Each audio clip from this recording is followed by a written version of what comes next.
ಯೇಸು ಕ್ರಿಸ್ತನ ನಾಮದಲ್ಲಿ ನಿಮಗೆ ಶುಭವನ್ನು ಕೋರುವವರಾಗಿದ್ದೇವೆ. ಈ ದಿನಕ್ಕೆ ನೇಮಕವಾದಂಥ ದೇವರ ವಾಕ್ಯವು ಈ ರೀತಿಯಲ್ಲಿದೆ. ಈ ದಿನ ನಿಮ್ಮ ಜೊತೆಯಲ್ಲಿ ಮಾತನಾಡಲಿಕ್ಕೆ ಇದ್ದಾನೆಂಬುದಾಗಿ ತಿಳ್ಕೊಳ್ಳಿರಿ. ಅದೇನೆಂಬುದಾಗಿ ನಾವು ನೋಡುವಾಗ, ಪ್ರತಿಯೊಬ್ಬನ ಕೆಲಸವನ್ನು ನೋಡಿ ಪಕ್ಷಪಾತವಿಲ್ಲದೆ ತೀರ್ಪು ಮಾಡುವಾತನನ್ನು ನೀವು ತಂದೆ ಎಂದು ಕರೆಯುವವರಾಗಿರಲಾಗಿ ಈ ಲೋಕದಲ್ಲಿ ನಿಮ್ಮ ಪ್ರವಾಸ ಕಾಲವನ್ನು ಭಯಭಕ್ತಿಯುಳ್ಳವರಾಗಿ ಕಳೆಯಿರಿ.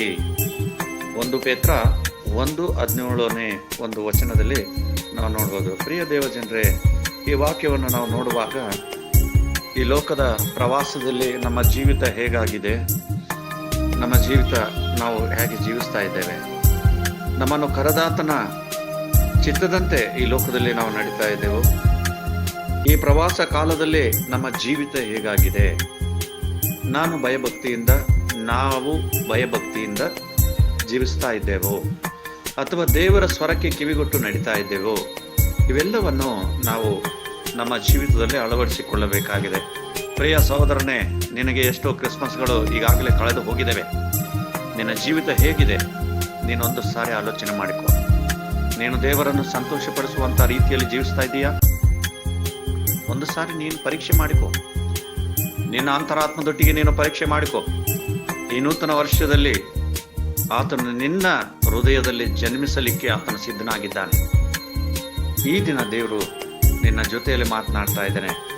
ಆತನು ಹೃದಯವೆಂಬ ಬಾಗಿಲನ್ನು ತಟ್ಟುವುದಕ್ಕೆ ಸಿದ್ಧವಾಗಿದ್ದಾನೆ, ತಟ್ಟುತ್ತಾನೇ ಇದ್ದಾನೆ.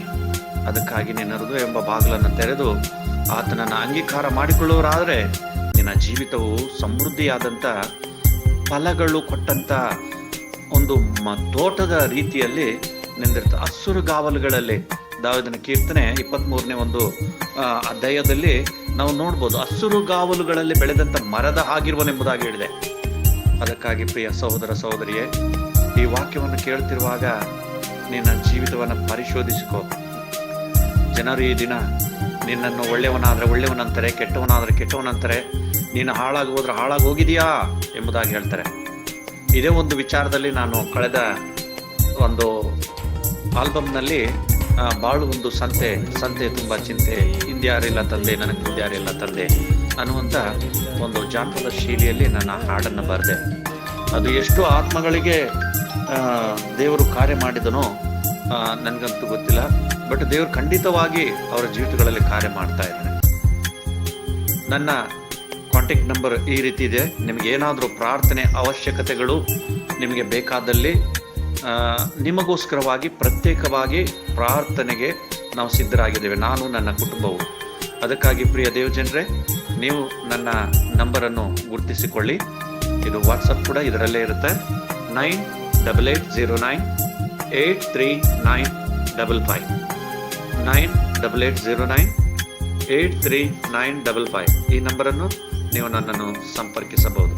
ಪ್ರಿಯ ದೇವಜನರೇ, ಎಷ್ಟೋ ಕ್ರಿಸ್ಮಸ್ಗಳು ಬಂದು ಹೋಗ್ತಾನೆ ಇದ್ದಾವೆ, ಆದರೆ ದಿನಗಳು ಕಳೀತಾ ಇದ್ದಾವೆ, ನಿನ್ನ ವಯಸ್ಸು ಕೂಡ ಕಳೀತಾ ಇದೆ.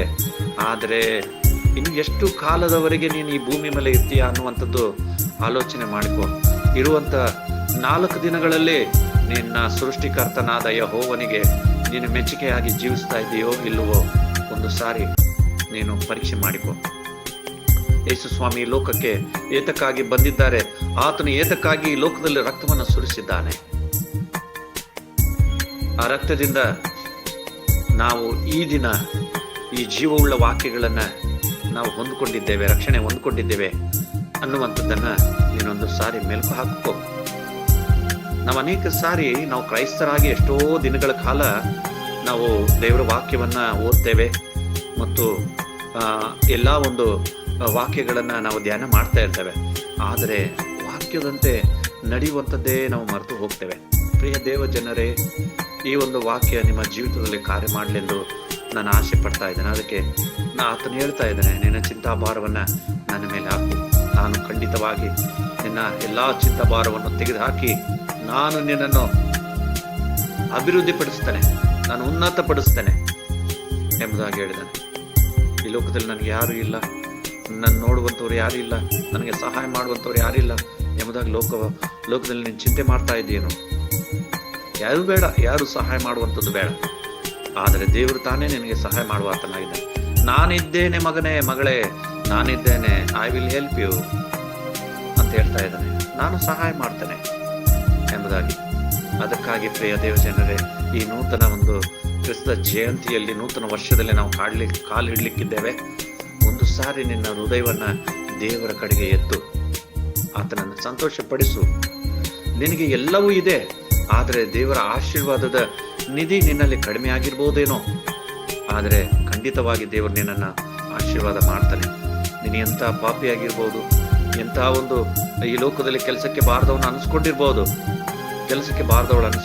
ಆದರೆ ದೇವರು ನಿನ್ನ ಜೊತೆಯಲ್ಲಿ ಮಾತನಾಡಲಿಕ್ಕಿದ್ದಾನೆ. ದೇವರು ಆಶೀರ್ವಾದ ಮಾಡ್ತಾನೆ. ಪ್ರಿಯ ಮಗಳೇ, ನಿನ್ನ ಕಣ್ಣೀರನ್ನು ಜನರ ಮುಂದೆ ಹಾಕಬೇಡ, ದೇವರ ಮುಂದೆ ಹಾಕು, ಸ್ವಾಮಿ ಮುಂದೆ ಬೇಡ್ಕೋ. ರಕ್ತಕುಸುಮ ರೋಗಿ ಯಾವ ರೀತಿ ಲೋಕವನ್ನೆಲ್ಲ ಬಿಟ್ಟು ಸ್ವಾಮಿಯನ್ನು ನಾನು ತಾಕಲೇಬೇಕು, ಸ್ವಾಮಿಯಿಂದ ನಾನು ಸ್ವಸ್ಥತೆ ಹೊಂದಿಕೊಳ್ಳಬೇಕು ಅನ್ನುವಂತ ಒಂದು ದೃಢ ಒಂದು ನಿರ್ಧಾರವನ್ನು ಮಾಡಿಕೊಂಡು ಆ ಜನರಲ್ಲಿ ಕಷ್ಟಪಟ್ಟು ಹೋಗಿ ಸ್ವಾಮಿಯ ಗೊಂಡೆಯನ್ನು ಮುಟ್ಟಿದ ತಕ್ಷಣ ಆ ಒಂದು ಸ್ತ್ರೀಗೆ ಗೊತ್ತು, ನಾನು ಹೇಗಾದರೂ ಮಾಡಿ ಸ್ವಾಮಿಯನ್ನು ತಾಕುವಾಗ ಆತನ ಪರಿಶುದ್ಧಾತ್ಮನ ಶಕ್ತಿ ನನ್ನಲ್ಲಿ ಬಂದೇ ಬರುತ್ತೆ. ಯಾಕೆಂತಂದ್ರೆ ಅನೇಕ ಸಾರಿ ಸ್ವಾಮಿ ಮಾಡುವಂತ ಅದ್ಭುತ ಕಾರ್ಯಗಳನ್ನು ಆ ಸ್ತ್ರೀ ರಕ್ತಕುಸುಮ ರೋಗಿ ತಿಳ್ಕೊಂಡಿದ್ಲು. ಕಡೆಯದಾಗಿ ಒಂದು ಚಾನ್ಸ್ ನನ್ನ ಜೀವಿತದಲ್ಲಿ, ನಾನು ಸ್ವಾಮಿಯನ್ನು ಮುಟ್ತೇನೆ, ನನಗೆ ಸ್ವಸ್ಥತೆ ಮಾಡ್ತಾನೆ ಸ್ವಾಮಿ, ಎಲ್ಲ ಲೋಕದ ಜನರು ನನ್ನನ್ನು ಹೀಯಾಳಿಸಿ ದೂರ ಮಾಡಿರ್ಬೋದು, ಸ್ವಾಮಿ ಪ್ರೀತಿಸ್ವಾತನಾಗಿದ್ದಾನೆ ಎಂಬುದಾಗಿ ನಾನು ಸ್ವಾಮಿಯನ್ನು ನೋಡಬೇಕು, ನಾನು ತಾಕಬೇಕು, ಸ್ವಾಮಿ ನನ್ನ ಹೃದಯದಲ್ಲಿ ಬರಬೇಕು ಅನ್ನುವಂಥ ಹಂಬಲ ಏನಿದೆಯಲ್ಲ ಪ್ರಿಯರೇ, ಅದು ಬಹಳ ಇಂಪಾರ್ಟೆಂಟ್. ನಮ್ಮ ಜೀವಿತದಲ್ಲಿ ಎಲ್ಲವೂ ಇರ್ತದೆ, ಸ್ವಾಮಿಯ ಒಂದು ಪ್ರಸನ್ನತೆ ನಮ್ಮಲ್ಲಿ ಇರುವುದಿಲ್ಲ, ಪವಿತ್ರಾತ್ಮನ ಚಲಿಸುವಿಕೆ ನಮ್ಮಲ್ಲಿ ಇರುವುದಿಲ್ಲ, ಪವಿತ್ರಾತ್ಮನನ್ನು ನಂದಿಸುವಂತವರಾಗಿದ್ದೇವೆ. ಸ್ವಾಮಿ ಈ ಲೋಕದಲ್ಲಿರುವಾಗ ಯಾರನ್ನೂ ಸಹ, ಪಾಪಿಗಳನ್ನು, ಕುರುಡರನ್ನು, ಕುಂಟರನ್ನು, ಎಷ್ಟೋ ಜನರು ಆತನ ಹತ್ರ ಬರ್ತಾ ಇದ್ರು, ಯಾರನ್ನೂ ಸಹ ನೀನು ಪಾಪಿ, ನೀಚ ಎಂಬುದಾಗಿ ಯಾರನ್ನೂ ಹೇಳಿಲ್ಲ. ಅವರನ್ನು ಎದೆಗೆ ಅಪ್ಪಿಕೊಂಡು ಆತನವರನ್ನು ಸ್ವಸ್ಥ ಮಾಡಿದನೆಂಬುದಾಗಿ ನಾವು ವಾಕ್ಯದಲ್ಲಿ ನೋಡ್ತೀವಿ. ಅದಕ್ಕಾಗಿ ಈ ವಾಕ್ಯವು ನಿನ್ನ ಜೀವಿತದಲ್ಲಿ ಕಾರ್ಯ ಮಾಡಲಿ, ನೀನು ಆಶೀರ್ವಾದ ಹೊಂದಿಕೋ, ನಿನ್ನ ಕುಟುಂಬವು ಆಶೀರ್ವಾದ ಹೊಂದಿಕೊಳ್ಳಲಿ. ಪ್ರಿಯ ದೇವ ಮಕ್ಕಳೇ, ನೀವು ಓದುತ್ತಿರುವಂಥ ಮಕ್ಕಳಿದ್ರೆ ನಿಮಗೆ ನಿಮ್ಮ ಜೀವಿತಗಳಲ್ಲಿ ಸಂಪೂರ್ಣವಾದಂಥ ಜ್ಞಾನವು ಯೇಸು ಸ್ವಾಮಿ ನಿಮಗೆ ಕೊಡಲಿಕ್ಕಿದ್ದಾರೆ. ವಾಕ್ಯವನ್ನು ಓದಿರಿ, ವಾಕ್ಯವನ್ನು ತಿಳ್ಕೊಳ್ಳಿ, ವಾಕ್ಯದಂತೆ ನಡೆಯಿರಿ. ಈ ಒಂದು 2 ಮಾತುಗಳನ್ನು ದೇವರು ಕೊಟ್ಟಂತ ಕೃಪೆಗಾಗಿಯೂ ದೇವರಿಗೆ ಮಹಿಮೆ ಸಲ್ಲಿಸುತ್ತಾ ನನ್ನ ಈ 2 ಮಾತುಗಳನ್ನು ಮುಗಿಸ್ತೇನೆ. Praise the lord. ಶಾಲೋಮ್.